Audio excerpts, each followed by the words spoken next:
from Nashville, Tennessee. It's time for another episode of Tips, Tactics, and Tools for a Safer Tomorrow, where all things related to your safety and security are discussed, detailed, and delivered to you.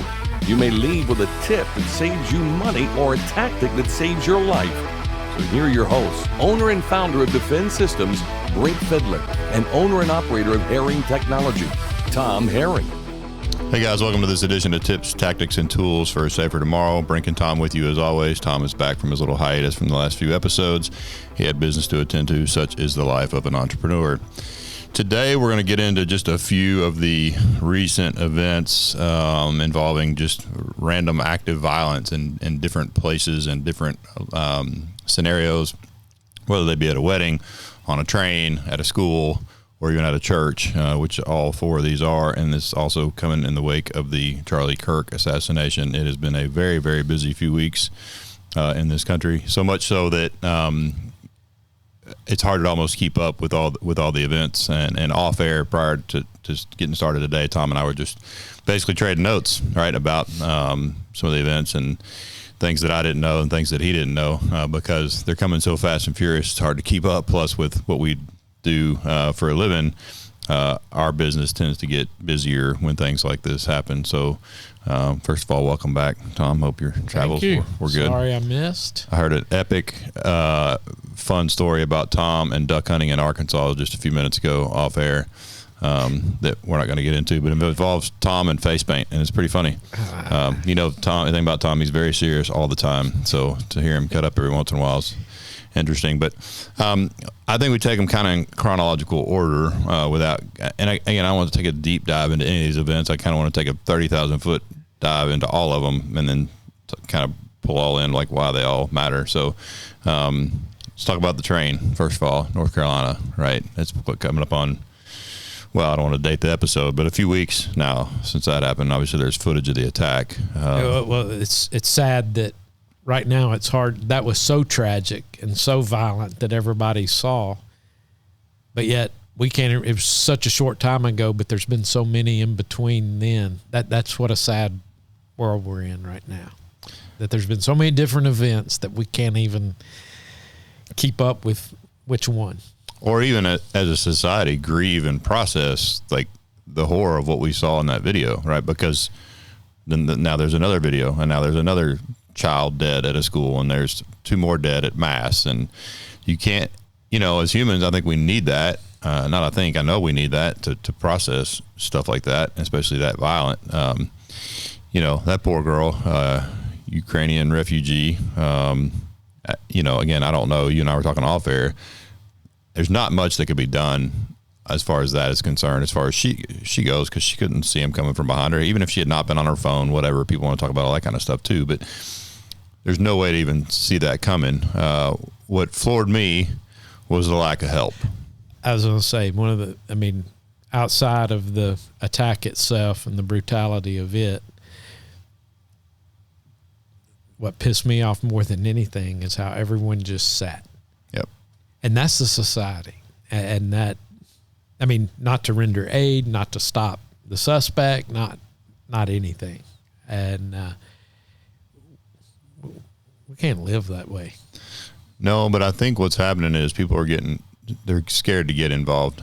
I think people used to be more apt to get involved. But now because of, the summer of 2020 and just all the things, the brutality, and how many people that were truly not involved in whatever was going on then and even till now end up becoming involved.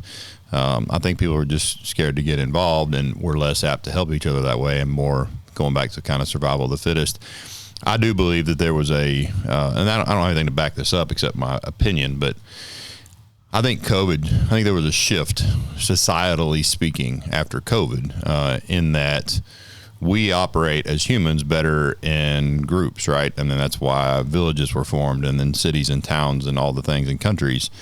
But our primal instinct is to take care of ourselves and our loved ones, right? And I think what happened is, you remember, when COVID hit, think about the grocery store shelves and the toilet paper and all the craziness, right? Well, all of us were guilty of it, though, because we were like, well, I'm going to protect me and mine. We'll buy you and yours later. That's not how we normally function as a society.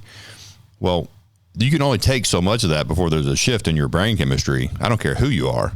And I think we haven't come completely back from that. You take that coupled with the amount of random acts of violence that are happening on people that are not involved in a situation but become involved in a situation. I think people are just scared to get involved. Well, you take that, and then Denny case in New York in the subway when he did step in, and right. He was Daniel Penny, yeah. Daniel Penny, not even by just the government, but the social aspect of it and our society that attacked him over that. You know, it does make you think. But really, we have to get beyond that. I mean, regardless of what that is, that's where we used to be. That was our parents and our grandparents' age of, hey, we're to a point in society that evil is there enough that we have to step up. Yep. But it doesn't. It takes a few of us to do that. It doesn't take as many. It takes a few of us to step up into the sheepdog role that a lot of us are wired to be. I think like you and I are. There's a thing called social proof that we talk about a lot in our training, and meaning that things are socially proven when you see more people doing it. Right? A lot of people are hesitant to get involved until they see somebody else, and then they'll get involved. And that's the thing called social proof. Well, it usually doesn't take but one person to initiate, render an aid, or whatever else. On the North Carolina train deal, I can see how if you don't look carefully, you may not be able to see her injuries right away and the blood right away. So maybe giving some people the benefit of the doubt there. But once you do see somebody render an aid and you see there's blood and everything else, I mean, but again, there's the other thing there too is, number one, people are afraid of blood, which is, I get it, I guess, but y'all, this is not 1993 anymore. Like, if you have no open wounds on your hands or whatever, like you don't really have anything to worry about. People are afraid of blood, but more so people don't know what to do trauma wise, right? Yeah. Like bleeding control, obviously, your company's been through our training, you preach our training. 25% of our training course is trauma. It's pre-hospital and bleeding control. And most people just don't know what to do. But even still, just direct pressure, if you don't know anything else, can make a difference. Now, based on her injuries that I've read about, I don't know that anybody could have done anything for her. But again, we've got to take it upon ourselves, and not just men. I'm not saying that, because there are very strong women out there that will absolutely lead from the front and step up and get back to a place in society where we start fighting for each other. Yeah. Well, and to go on that point, I mean, we're tips, taxes, and tools here, and what could she have done? That's a scenario that I'm not real sure. I mean, I hate to say that, but she had done. I mean, I was listening to one of the broadcasts on it, and they had some expert on there as they go find experts under every rock when these things happen. Right. But he had some great points of, in society right now, especially for females that are traveling in mass transit, put your hair up. Don't leave your long flowing hair out. She had her hat on. She had her eyes covered up. So there's no, whatever the thing is with blue eyes and all that, she had glasses on. I mean, she said to herself, the only thing I can say is, she had her back. She didn't get to where she was sitting on the side with her back against the wall to where you can see everything in front of you. That's the one thing. And I mean, literally, there was no retaliation to be had by her. As you and I said before the show, if either one of us had been sitting there, regardless if you're on your phone or not, the way that crazy, evil fool did what he did, there was nothing we could have done. No. I mean...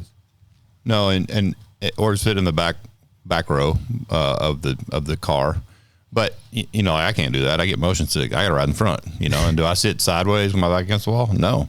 Will I from now on? After? Yeah, but I mean we pivot as a society and we make adjustments and based on threats and things that happen in the world. But I don't. To your point, I don't think she could have done anything different at all. She was literally just minding her own business and was blindsided in an attack that left the country stunned. And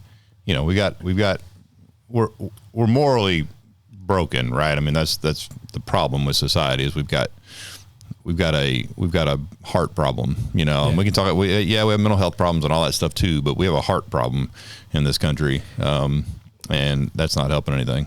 Yeah, and when we say a heart problem, your business, my business, is to protect people, help people, to do what we can, and the problem is, to me, Dr. Tom here, the problem is society, we keep trying to fix the symptoms. We go in and what's this, and we treat the symptom. If you are a doctor, instead of finding what the back cause is, that's what we're trying to fix. And again, talking about Charlie Kirk and what happened and what's going on, the problem is, coming from Dr. Tom here, is good and evil. 100%. It's simple. Very. Evil is there. We know it's there. We're told by the good book itself, evil is present. It is prowling around looking for someone to devour. Yep. It's dark. And we, and I say we as in believers and Christians and everything, we kind of did what you were saying during COVID. We kind of take care of ourselves. We don't let our light out, which we all know that in the darkness is only the absence of light. Amen.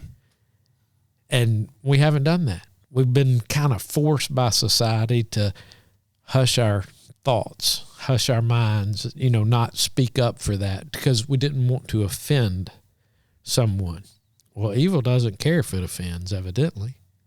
Shocker. Great acronym for Bible the other day. Basic instructions before leaving Earth. I thought that was brilliant because it's basic. Yeah. It's basic.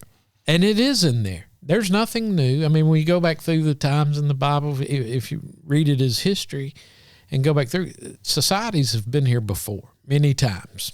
And they come, as light comes in and starts exposing the darkness, guess what? It ramps up until it fits it out. It goes back. I always told my kids growing up, looking at it, the old Indian story of the chief's grandson that came to him, and he's like, "Grandpa," he said, I have anxiety, I'm torn up, whatever. And he's like, I want to do good, but I like to do bad or whatever. And the chief looked at him and said, "There's two wolves living in every one of us, a good one and a bad one." And he said, "They're at war." That's the anxiety that we feel. And the little boy looks at him and goes, "Well, which one wins?" And he goes, "Whichever one you feed." Amen. Well said. And I've always used that even with my kids, of instead of trying to tell them what's right and wrong, we have it in each one of us. Yep. And it's which one do you feed, but it also goes, not only is it who you feed, it's which one do you starve too. Right. So I see a lot of that, and we just let that good wolf starve sometimes and don't feed it. Yep. Which allows the bad wolf to go. It takes no energy to produce darkness. Amen. It takes energy to produce light. Yep. So I don't know enough about.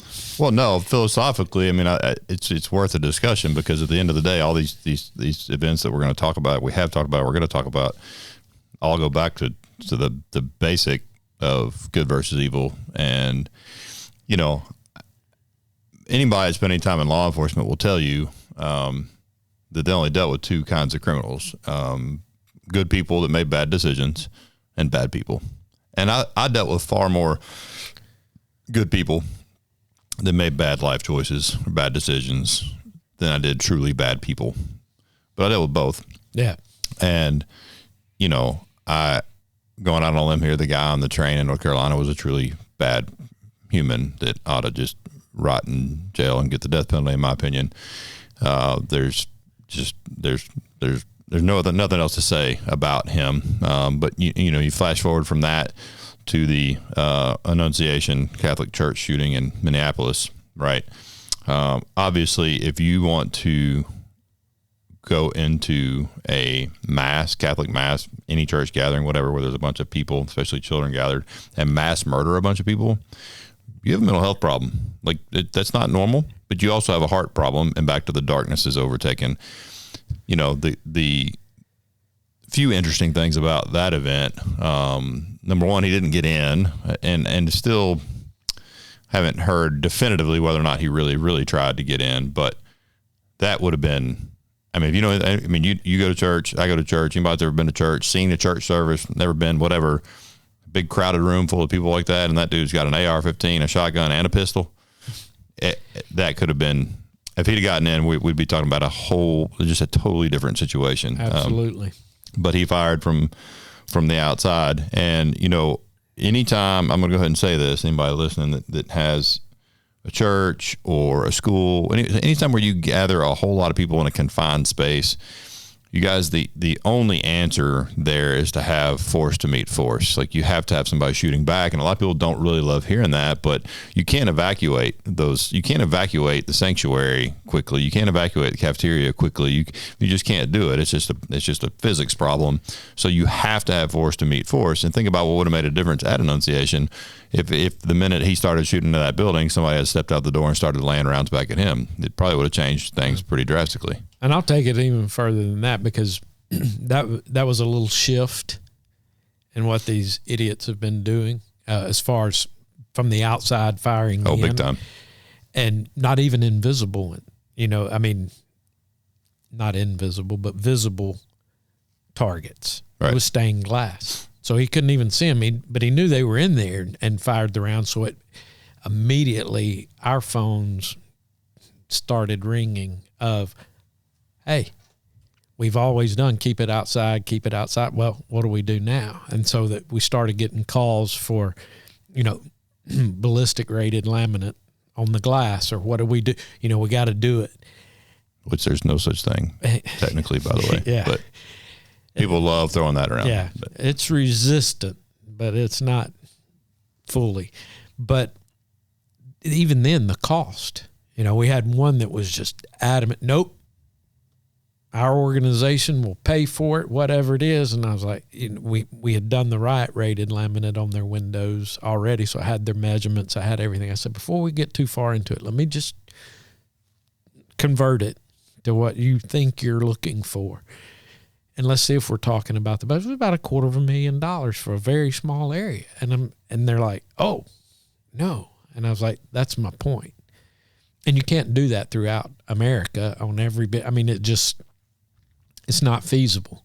And the fact we're having to. And so they were like, well, what do we do? And I said, your building's already set up for it. Well, what do you mean? And I said, those areas where those high glass areas are, you have cameras on the outside of the building right now. And those are restricted areas that people can't even, you know, get to. So during worship time or whenever you're there, someone is in the SOC watching those cameras. SOC stands for Security Operations Center, by the way, for people that don't speak our language. Your security office. And you have a dedicated person, a human, who is sitting there watching that. But they're not having to watch every camera.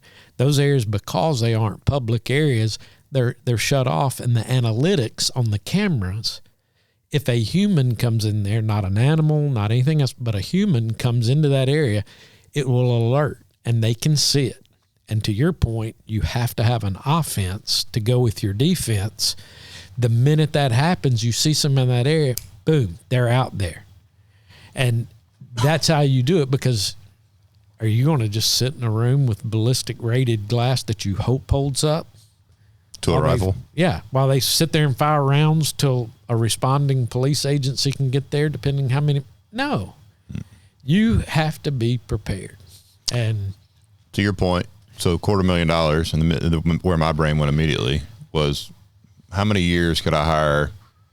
How many years would that buy me an effective armed guard? Like, how many years of salary would that get me? Yeah, for the periods of time that you have. Yeah, like a lot, a whole lot. and then you're talking about giving up one personnel, and you can rotate personnel too, so not everybody's stuck in there looking at the cameras all the time, because this was a church and a school, right? So, and that's typical in Catholicism, not always, but we've done several entire dioceses. I guess that's how you say that, diocese plural, whatever. And a lot of them are church and school combo. Now, one thing that gives me a lot of heartburn, and I understand why they do it, but it gives me a lot of heartburn, is when the school has mass, they open it up to the public. So you're letting just members of the general public come in and have mass with all your students. And I get it. I do get it. But all the more reason we better have force to meet force in that environment. And, you know, it's a miracle that only 2 kids were killed in that event. And I think it has everything to do with number one, taking his vision away, and they didn't take his vision away, but what you said, he couldn't see. Yeah. That's huge. And then also the fact that he didn't get in there. If he'd gotten in there, again, it'd be a completely different scenario. I don't even want to think about what the results would have been. But hopefully that's waking a lot of people up to understand that there is no easy fix. There is no, we can just put ballistic rated glass, you know, and there is such a thing as bulletproof glass. Hear me when I say it's just the laminates. There's a whole lot more to it that people don't. And then we're not making this a laminate episode, but just know there are products out there, but anything is breachable with enough time, effort, energy, and tools. Anything is breachable. Unless given enough time and effort. Yep. Unless you stop the breacher. Like whatever that looks like, whether that's via injury or death, okay, whatever it is, manpower, whatever, anything is breachable with enough time. It's kind of like this, there's a saying that all bleeding stops eventually. Very true. We would rather be in charge of stopping it ourselves instead of just letting nature take its course. So, very much so. I mean, harden your buildings, harden your exterior, all the things that your company is so good at. I told you a long time ago, but you know, y'all aren't a technology company. You're a solutions company. Like, you use technology, but you have solutions for people. Yeah. Well, the biggest hard part for us is getting people to understand there's not a solution. The solution is only mitigation by a combination of things. Mm-hmm. You know, it's hardening the structure. It's making it a deterrent rather than an attraction. You know, your vulnerability makes you an attraction for evil as far as easy to attack. You know, take that away. But you also have to have someone on guard watching. You have to have an offense. You have to have a way to eliminate that threat. And we're to a point in this country right now as a school, a church, a business, a store, anywhere there is public coming in, you're going to have to start dedicating a budget and a plan. I mean, it burns me up. We walk into many organizations, and I mean, high target locations, businesses, and the first thing we start talking about is like, well, we don't have the budget for that. We don't have the budget for that. And we're not talking about making them spend a lot of money to do something. It's they literally do not have a budget item for security. Not $0, not $10 million. Nothing. It's not in there. Or they give them a budget for it and they allow them to hire a security director.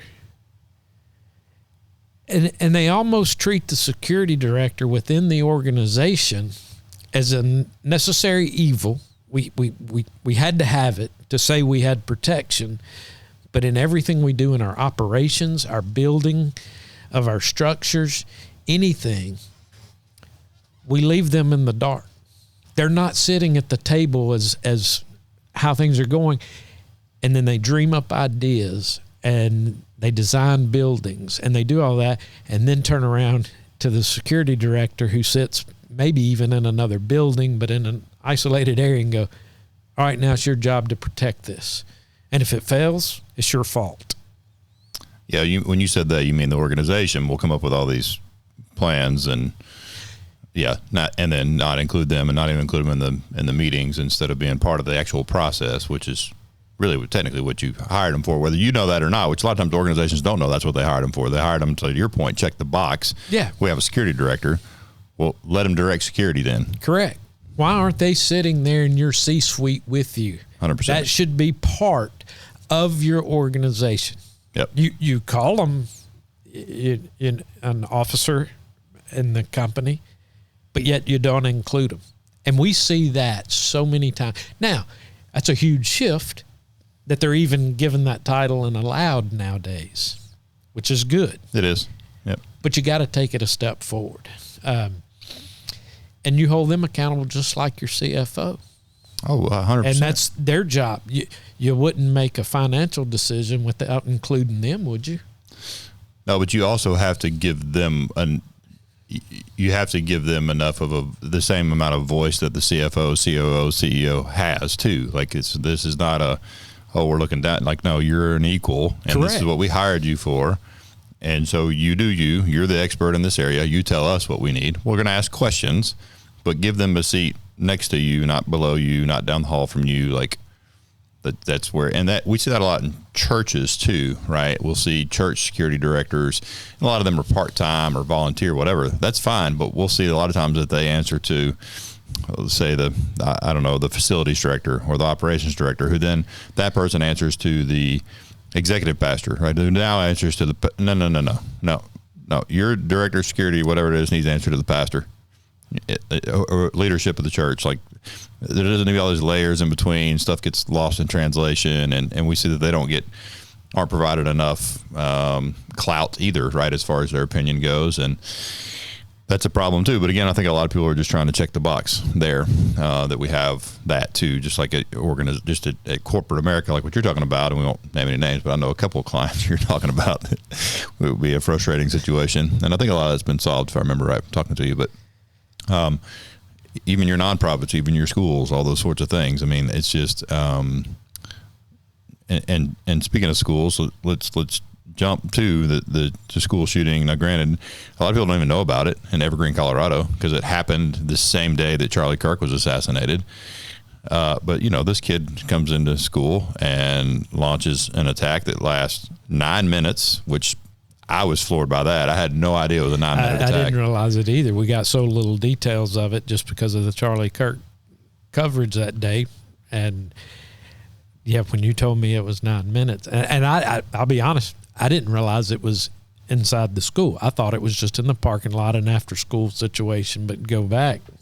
Well, and I thought the same thing initially, right? Like we talked about this, like when I first heard it, 2 shot and then shooter shot himself, and I heard exterior, I thought gangbanger, whatever problem. Again, not that that's excusable, but I didn't see it as a school attack necessarily until I dove in a little bit more. Oh no, it was inside the school. He only fired 20 rounds, which I found that interesting, but over 9 minutes, but the majority of which were inside the school. And then he didn't take himself out with suicide until he was confronted by law enforcement. Okay. But we talk about what we call the middle a lot, and that's empowering the people in the event with the knowledge of what to do.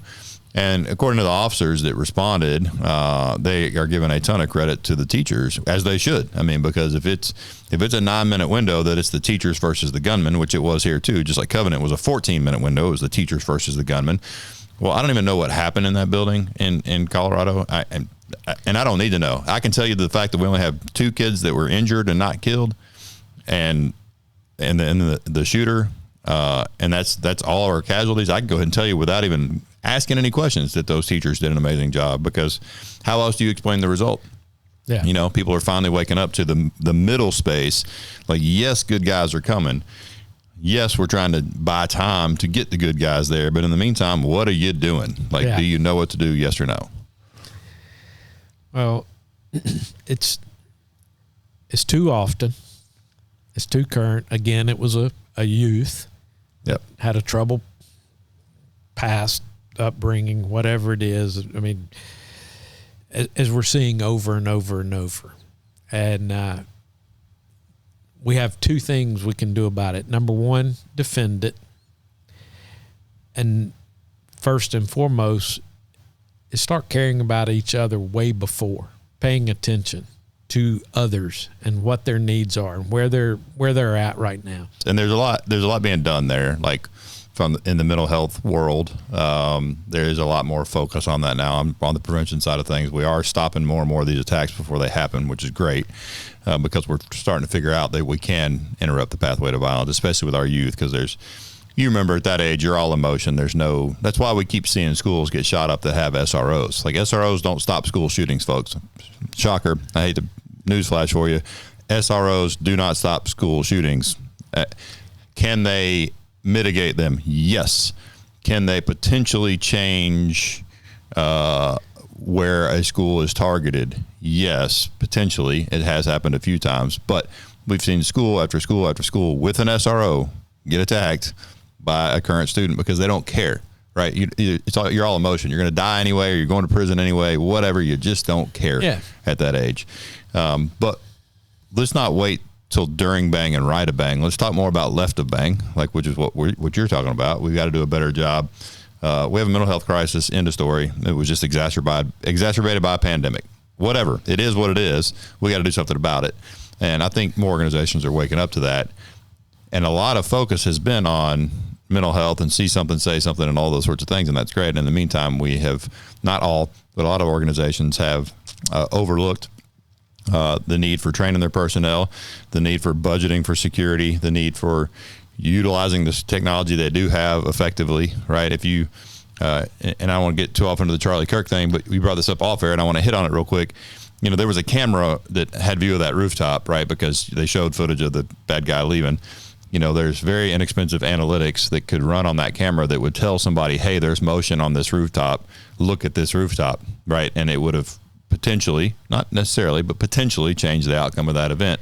And I think the biggest thing I see when I come in after they have you guys give them do a great job of giving them an education. The problem is they forget it, or there's been so much turnover that even if it's simply a year later, there's been two other guys in that role. Nobody knows how to use it or what it means because they don't exercise that muscle. It's right? not a daily process. No, it has to be. Yeah. Or they come to you and be like, man, we had something happen and that camera's not working. It didn't work. You go back and look, and it hadn't been working for 38 days. And you're like, what do you want us to do? Like, you're not checking your stuff. You want to hire us to do that for you?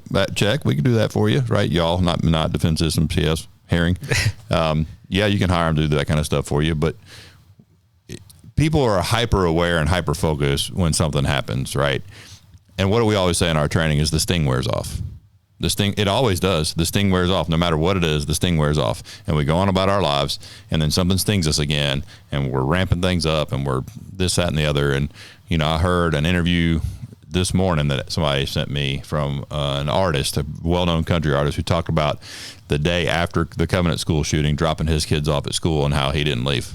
He pulled over and just sat there, and he looked left and right, and there were other parents sitting there with him. How many? He's not still doing that, right? Yeah. And again, I'm not bashing anybody. I get it. I've never wanted to squeeze my kids so bad in my life either. But the sting does wear off, and when the sting wears off, it means we don't act, we don't take action, we don't do the things we're supposed to be doing. So another thing there, we got to hold each other accountable, and I don't think enough of us are doing that. It gets back to the old fire alarm that we talk about all the time, how it's practiced, it's put in, this is what you do, and how you do it, and they practice it. And guess what? It's been successful. It worked.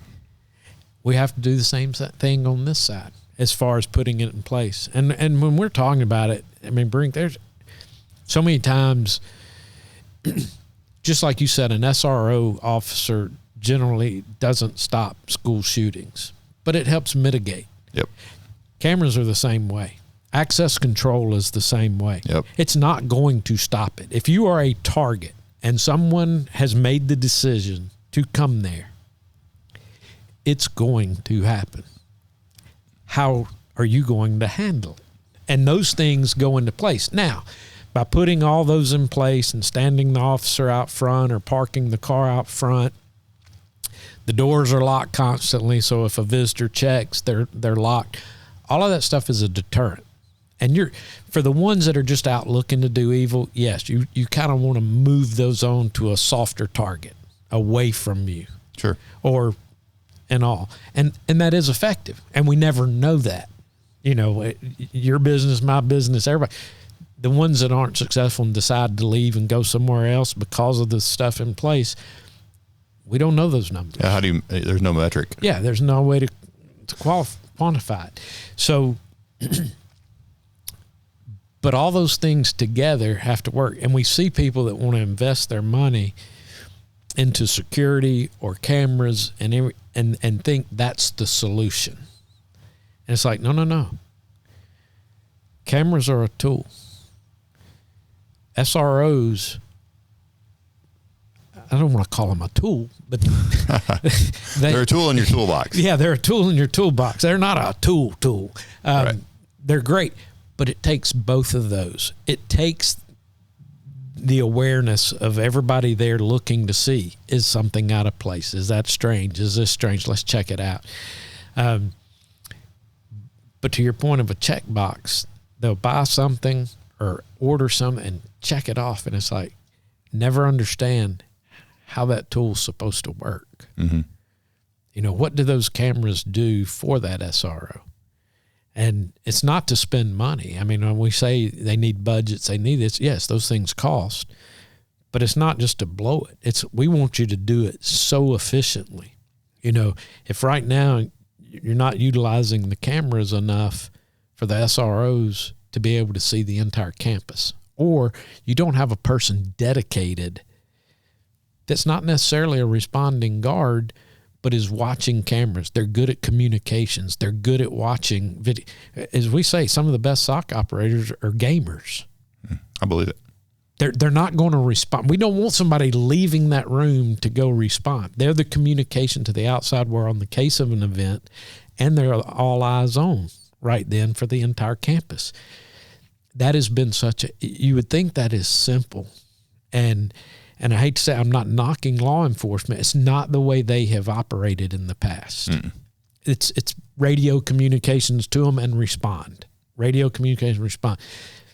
What we're talking about is the person that is actually giving the radio communication, is who you need in a security operations center, that is giving that out to the officers who are doing what they're trained to do, which is respond to the threat. That's right. It doesn't even have to be a guard in there, is what, to your point. In my opinion, it shouldn't be. It shouldn't be, because a guard, you did it. You wore the badge. You give your life for that. And that's what they're supposed to do. And so to take one and put them in a situation like that, you're asking for failure. Not because they're a failure. It's because they're geared to go get in the fight. To go get. And then that's preparing to fail. Yep.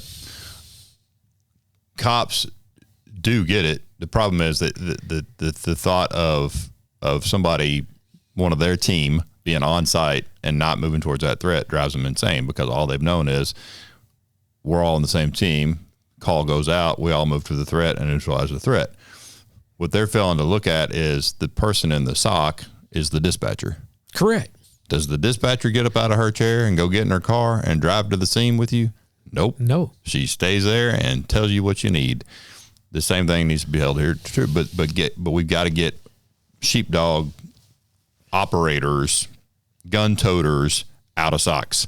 Like, because that's not the way they're wired. Correct. And they're not going to sit there and stay. Every ounce of their fiber of their being wants to go shoot that person in the face and end whatever's happening to protect people. It is a little bit of a shift. I'm seeing more and more people being open to it, though. The more we talk to them about it, yeah. And I think y'all too. I think once we sit down and explain it to them and kind of walk them through, then we see the bulbs start to click, and like, oh, because you think about all these apps, right? Like everybody's trying to solve the same problem: shave off time, get law enforcement to the threat faster, and all these apps. I'm not going to name any of them, but can show you where the shooter was, or where the phones are going off in the building, or where the gunshot's going off in the building. What all that is real-time intelligence. Right? Everybody's trying to solve the real-time intelligence problem to get it to the people that need it. Well, we're talking about doing the exact same thing, real-time intelligence, but actual real-time intelligence. Correct. Where there's a human watching what's happening and talking on a radio to the guys that are going to deal with it. And I think more and more people need to wake up to that too. Wrapping up, I think there just very quickly, there was a shooting I think it was over the weekend, right, at a country club in New Hampshire. Saturday night. At a country club in New Hampshire during a wedding. It turned out to have nothing to do with the wedding. It was you were telling me I hadn't even been briefed up on it, but what you told me off air, a disgruntled employee of the country club came back and there happened to be a wedding. All these events we're talking about, you guys, whether it's mass, country club, being on a train, just further drive the point home of being more aware of your surroundings. I'm not saying everybody needs to run around here with a rifle strapped to their chest, but if you go to a wedding, locate a second exit. If you go to a grocery store, locate a second exit. If you go to a concert venue, find out where your seats are ahead of time. Locate multiple exits. There's little things you can do to help mitigate. There's some footage from the Charlie Kirk shooting that made me really, really happy because there was a group of girls who the shot went off initially. They hit the deck and evaluated for just a second. That makes sense for just a second. And then they're like, come on, let's go. Boom. And they're gone. They did not sit there. They didn't wait. They didn't wait and see what's happening. They got down, got out of line of fire for just a second to evaluate what's happening. And then they, what we call evaded. I mean, that's the first thing we preach on. That made my heart so warm to see that these young people made such good decisions. We got to do more of that. And we got, again, not live in fear, because that's what, to your point, what darkness wants us to do is live in fear. Absolutely. Not live in fear, but live with knowledge and tools in our tool belt to where we can still live. We can still go to concerts. We can still go to Charlie Kirk events. We can still go to weddings and all these things without living in fear, but just having some tools in our tool belt to help us and our family be more self-sufficient, right? If you do have to protect yourself and your family, be aware of your surroundings, take a little bit of medical training, keep a little bit of medical gear with you, all those things. And if you're going to carry a firearm, people, to protect you and your family, please be really, really, really, really, really good with that firearm. If you need it, you can't just be okay with it. And just like you wouldn't put your family in an RV to go on a cross-country road trip with bad brakes, don't do that with a firearm either. If you own a firearm to protect yourself and anybody you care about, train with that firearm and be really, really good with it. And I want to back you up because on your trauma training, that can sound traumatic. Oh, sure. Man, I can't learn. I failed biology. I don't know anatomy. I don't know. I've seen y'all's course so many times, and it is so simple, so basic. Yep. And it is life-saving. And just to have that little bit, why is it not a class offered in school? It should be. I mean, literally, it's that simple. And when I say a class, we don't need a semester of class. It Amen. can be a training session for every student to know these are your bleeding points. These are where, y'all make it so basic and so simple that anybody can do it. And it's not you don't have to memorize anything. 5 to 6 points is what you're talking about. And you don't even have to know what they're called or to know how to pronounce them. That's for sure. To put the tourniquet where it's supposed to go. That's right. It's very simple. It's about knowing what part of the body gets what treatment so I can get you to a higher level of care. And when you're going to use it is a car crash or an accident of some sort. Correct. I heard from a client recently who was involved in a really bad accident with a miter saw, cut through his radial bone, cut his radial artery, and almost killed him. And he applied pressure, got his son to go, 17-year-old son, to go get his tourniquet, and he had to teach his son how to put his tourniquet on. But it's a guy that went through his company hired us, and his brother called me afterwards, and then I got to talk to the actual patient, if you will, and he said that hands down that tourniquet saved his life. And it did. There's no doubt. After I hear in the story, I'm not going to get all into it, but the fact that he could talk his 17-year-old son who's never used a tourniquet before, correct, where to put it, how to do it until it controls the bleeding, and then get him to the hospital. At the hospital, they said, do not take that off. Right? When they saw the damage, they saw what was done. They said, don't take that off until we're ready to fix you. So again, it's a life skill, just like CPR and AED is. So all we're saying, people, is at the end of the day, take small steps to be in a good position to protect yourself and your family and people you care about. It doesn't mean you, again, have to turn into a ninja overnight or carry rifles strapped to your back or any of those things. Bad stuff happens everywhere. It doesn't matter who you are and how much protection you have or you think you have. Bad stuff happens everywhere. Do something for yourself and the people you care about to help mitigate damage and reduce the amount of time it is before you get help or other people need help, whether you're an organization or you're just trying to protect your family at church. Just do those little things. That's going to do it for this edition of Tips, Tactics, and Tools for a Safer Tomorrow. If you guys have show ideas or you have guests that you want us to bring on, by all means, send us an email at info@tipstacticstools.com. Also, reviews are very helpful. So if you guys enjoy the show, leaving us a review would be super helpful. But just by all means, reach out to us. We can find us on social media, all those things. But the main way to get us is the email, which is info@tipstacticstools.com. I'm out.